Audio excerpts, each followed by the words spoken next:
We have voicemails, Ian. You go to anchor.fm/the CU podcast.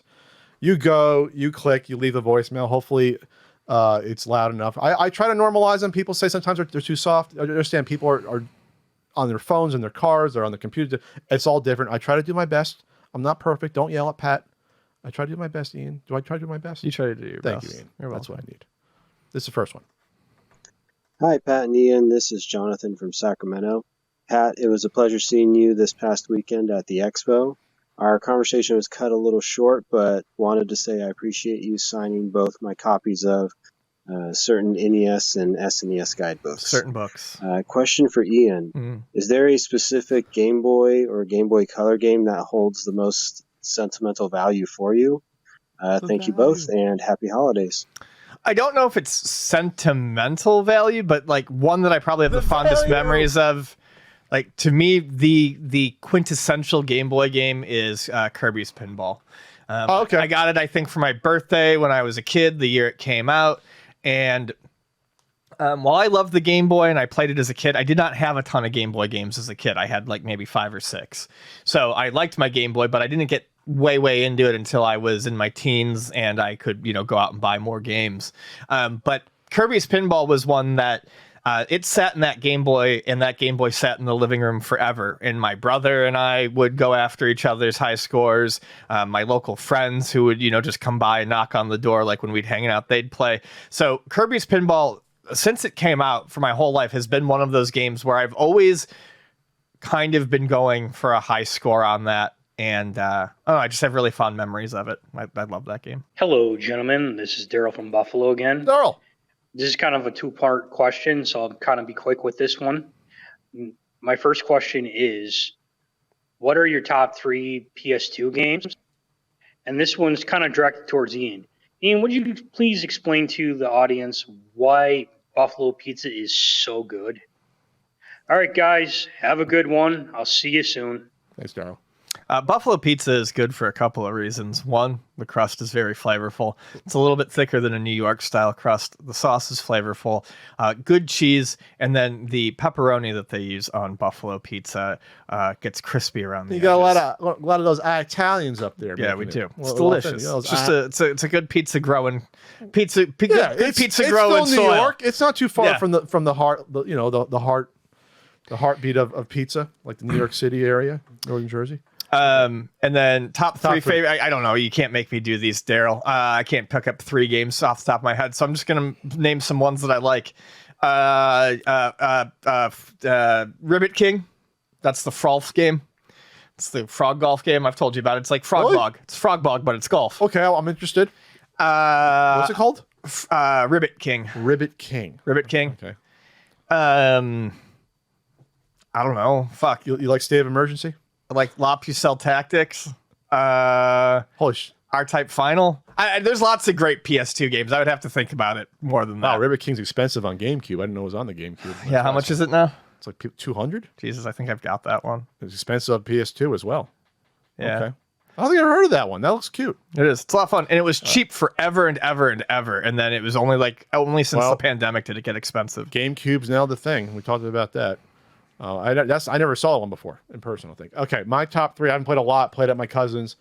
Will be a boring list. Top 3. I'll just say GTA 3. Obviously, I played a good amount of that. I will say, I like the Warriors, but it got a little tedious. Remember, it was like, the fetch quest and going. Everyone seems to like that. I'm still shocked. I'm still shocked to this day they made that game. I'm still shocked that a really not known cult movie from '79. They said we're going to make a game on that. I'm really, and I love the Warriors. I remember watching on WPIX where they had like the scenes in it that were not on the home version. They had like those extra scenes like in the beginning and things like that weren't in it. So that wasn't a pick. Smackdown, Here Comes the Pain is amazing. Yeah, it is. Like 2003 or 4, the one with Brock on the cover. That's when they really started to perfect the gameplay, and was then. And I used to get people asking me for that, specifically the early ones. Here Comes the Pain, Just Bring It, and then the first numbered one, which I think was like 2006. 6 or so. Was like the year that that That's was when the they had era. the Smackdown versus Raw. Yeah, those are the years that everyone wants. I had that one. I think I had that one because that's where like you can make your own. You can like Here Comes the Pain had story. Yes, but that one had build your Smackdown versus Raw had manager system. Had the build your own story basically. Yes, which didn't work great, but at least it was there.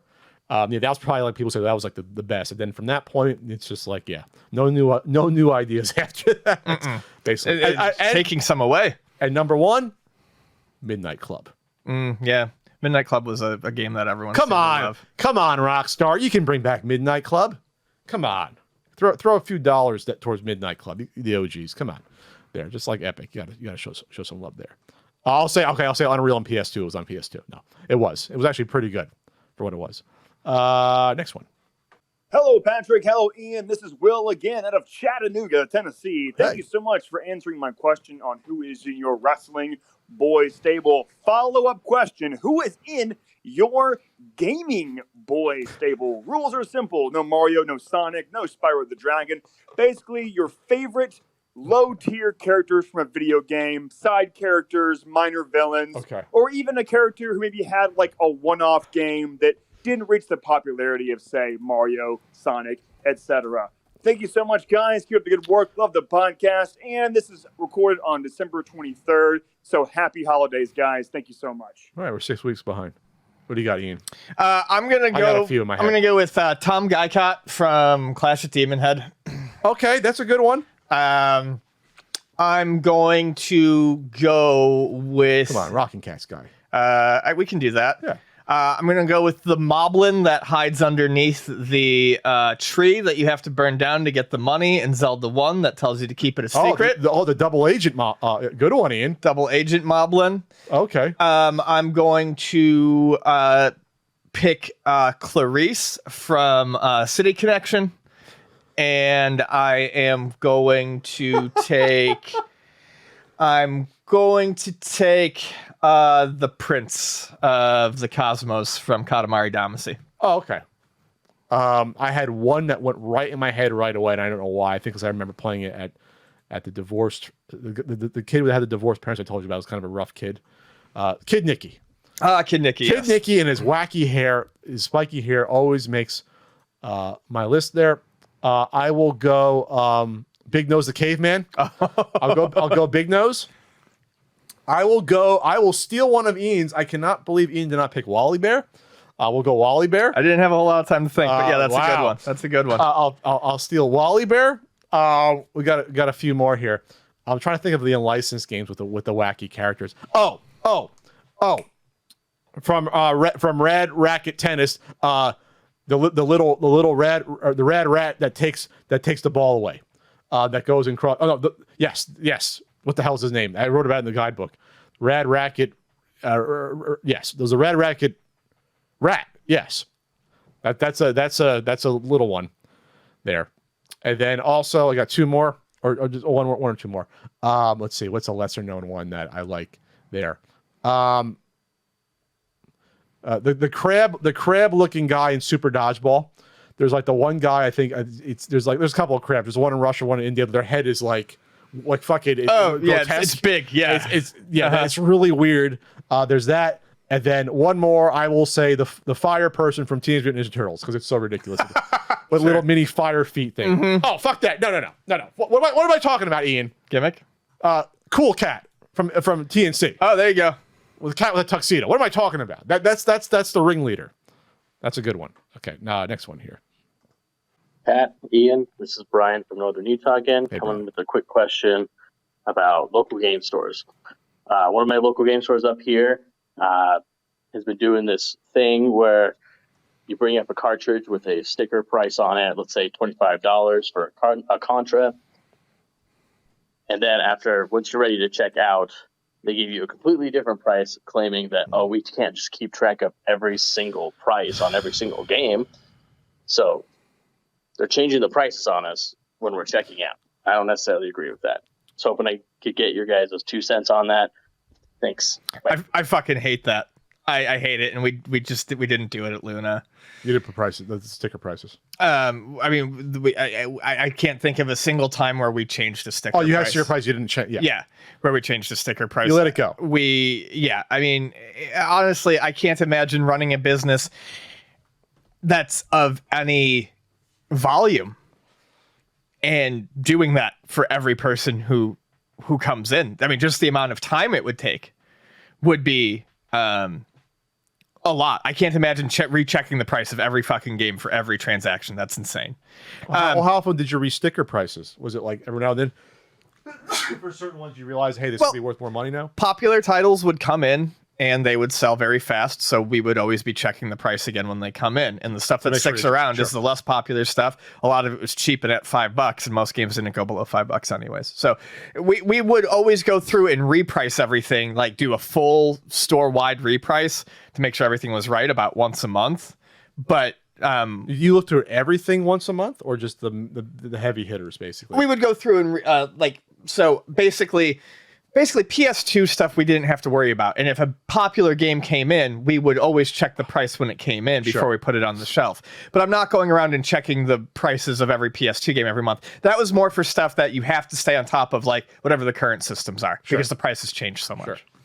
Yeah, that's really crappy. It's garbage. Yeah, I'd say either to them, like, don't put fucking prices on your games if you can't adhere to it. Or I remember going to a couple of stores where nothing was priced. It was in the system, the point of service, but like they would scan it and tell you the price, which is not as good, but it's better than not adhering to the fucking value on it. You know what I mean? Yeah, I also hate it when people don't put fucking price tags on shit. That's annoying to me too. But I would rather have no price tags than have price tags on something and then have someone constantly tell me that it's more expensive when I bring it up to the counter. Yeah, you don't want to bait and switch. Eat shit and run a business. It's fucking awful. Hey guys, it's Jeremy from Virginia. I was just curious about what your thoughts are on the worst video game endings of all time. I asked because I just played Rampage on the NES. That's my answer. For 3 monotonous hours, and my only reward was a one-word congratulations screen. So I'm wondering if you have similar stories as well. And quick bonus question for Pat. Would you ever consider, maybe 5 or 10 years down the road, doing a Sega Genesis guidebook? Thanks. Love the show. Bye. Yeah, guy took it right out of my mouth. My whole life I've stated that. I've told the story on here before. My buddy and I sat down and did Rampage 2 players. Took us 3.5 hours to get through every single level, and the ending is just... When you think about it, what did you really expect as an ending for an arcade game? But when you're a kid, you're led to believe that these longer games have some sort of ending or something going on. You know, something, anything. But nothing. Would you, if it's an arcade game? Like, would you think there'd be like a nice as a child, I wasn't really aware of the fact that Rampage was an arcade. Oh, you weren't? Yeah, okay. I don't know that I was. Yeah. Okay. I knew at some point when I was a kid, but I don't think I knew when I first got the game. Gotcha. They probably figured no one would be dumb enough to play this game for 4 hours to get to the end. That's probably what they thought. Program in anything, Sal. Just play whatever. Like, no one's going to want to sit through this. Yeah, they were all the NES ones, or not all, but a lot of the NES ones were afterthoughts. Yeah. You're lucky if you got something even like a little cute, like the Rygar ending, which always like a little bird flapping with a rainbow. That's cute. You know, like Contra, there's a little story they split. Right, they give you a little cutscene at the end. That's like, on the NES, that's like the best you're going to get mostly. You know what I mean? Usually, yes, it's congratulations. You've proved the justice of our culture stuff, where it's like, it was an afterthought. It's just like, who cares? Hey, we already sold the game to them. Why should we care what they think about the ending? That's pretty much what it is, Ian, because you didn't know back then the endings suck until you actually beat them. Right. You know, or that like some like Spy Hunter didn't have an ending, which you should have had an ending in Spy Hunter. I think you should have adapted that to an ending with the final boss. I think you could have done that with Spy Hunter. Yeah, I think so too. After I go through 12 times, all the circuit, like 60 freaking times, like give me an ending. Yeah. Give me something I have to shoot more than once or twice. Yeah. God, I'm so good. When I get in the Spy Hunter zone, it's magic. Okay, we got merch idea. Okay. Oh yeah, a Genesis book. I'll think about it 5 to 10 years. Well, hit me up in my 50s. I'll think about it. It's okay. Hey, Pat and Ian, this is Corey from Indiana. I have an idea for some new merch for you, Pat. And it's simple. The saying, and I think all of us can agree, make Unreal a tournament again. I'm sure it's never been used for anything else. How about just make Unreal again? Make Unreal again. How about that? Yeah. Just make Unreal again. You know what I was thinking would be fun for merch? Wow, you have the merch suggestion. This is wow. I gotta hold on. I'm gonna strap it. Okay. Get sound drops, but make sound drops, but for some of the things that you've got on the soundboard. Make sound. How do I make like an NFT sound? I don't know. No, like find a company that can make those sound drops. Oh, these. Yeah. Wow, Ian. Okay.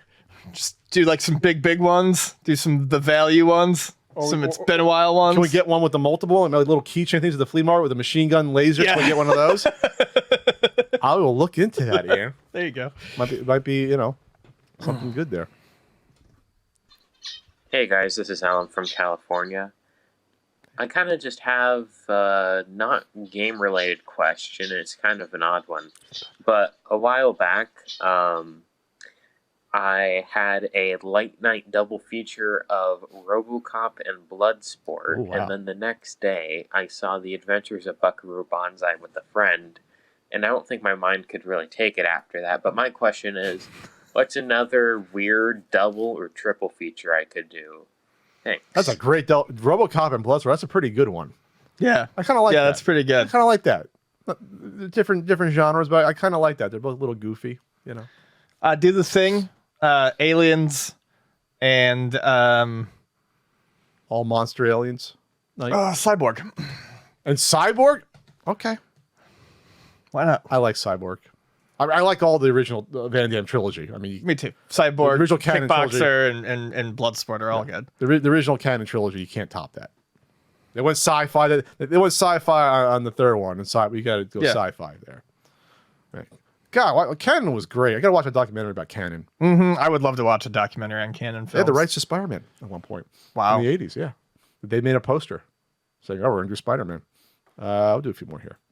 Hey, Patty and Ian, one of your previous questions got me wondering about how large was the video game selection for you guys when you were kids? Because I'm from way up north in Quebec, and we basically had one store selling video games when I was a kid.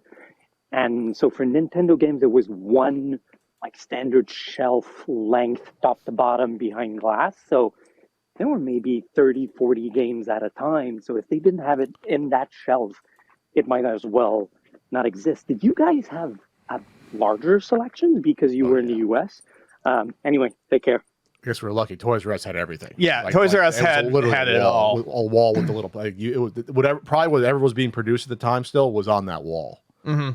Because I remember even seeing the weird ones like, oh, Nobunaga's Ambition. Like they had everything.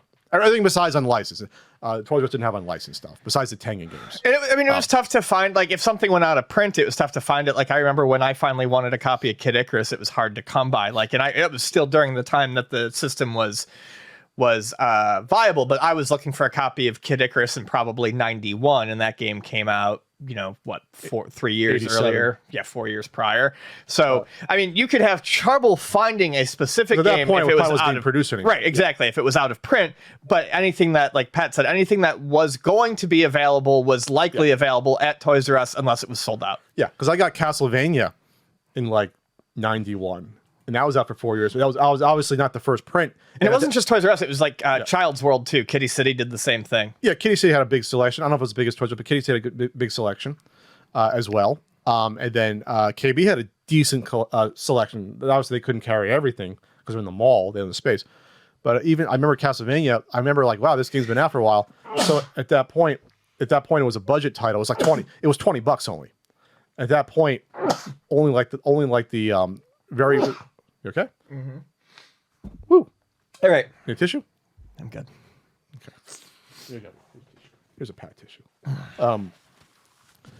So yeah, it was. So you can find those games that had to be reprinted. That's the thing. Right.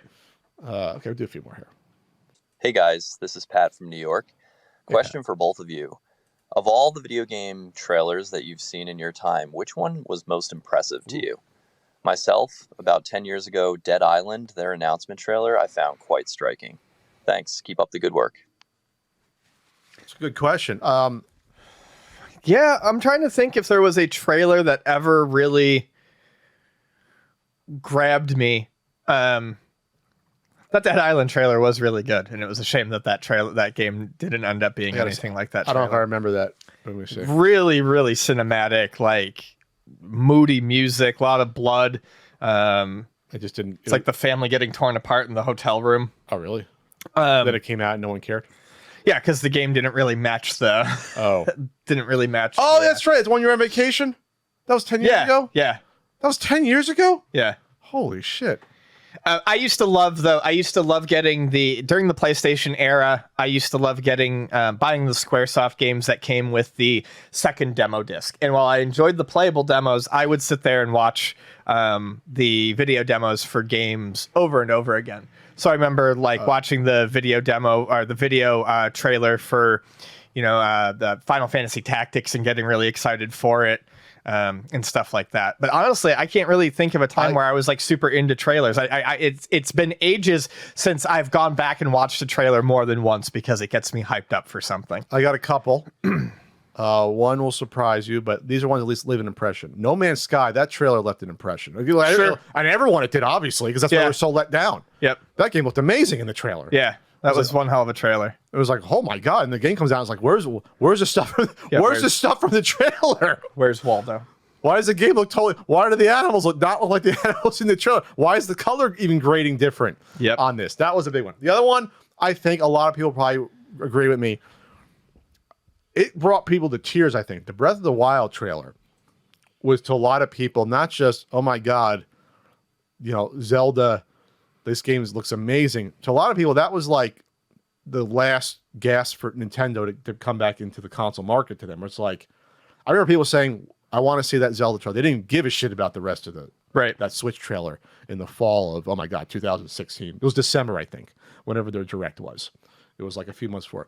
That trailer, I remember watching, I was like, wow, that sold it to me. I hadn't bought a new Zelda game. I can't tell you it was 30 years. The last time I bought a Zelda game brand new, I think. I don't think I bought the one for the Wii. So I'm like, that sold it to me, and it sold like, and I knew the Switch was going to be okay. I was like, Switch is going to be fine because everyone's going to buy that game just for the Switch. Right.